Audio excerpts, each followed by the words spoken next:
আসসালামু আলাইকুম। আজকে বাসা থেকে বের হলাম। একটু ফারাজের জন্য শপিং করব।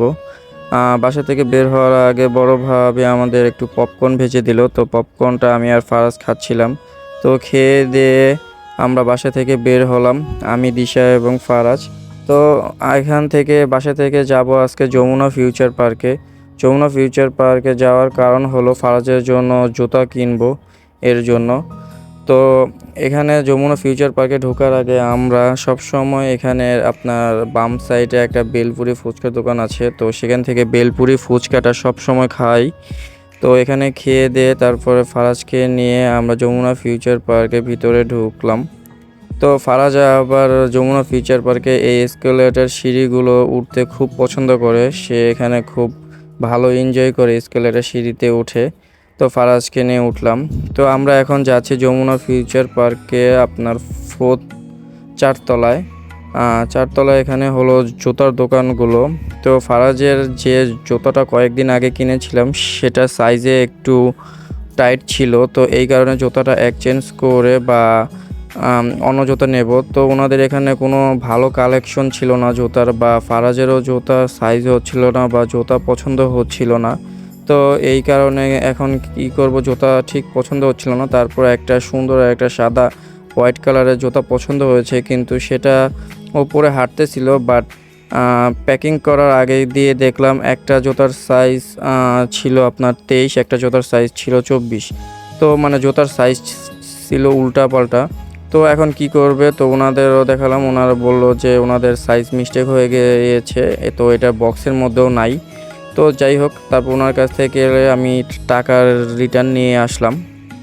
তো টাকা রিটার্ন নিয়ে চলে আসার পরে ফারাজকে নিয়ে অন্য কোনো দোকানে দেখতেছিলাম জুতা। তারপরে অনেক দোকান ঘোরাঘুরি করার পর ওর জুতার কোনো পছন্দ হচ্ছিল না, সাইজ পাচ্ছিলাম না, কোনো মন মতো হচ্ছিল না।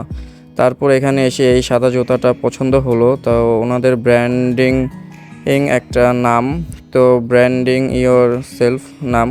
তো এখান থেকে ওনাদের জুতাটা নিলাম। সব দোকানে 50% অফার ছিল, কিন্তু ওনাদের এখানে কোনো অফার ছিল না।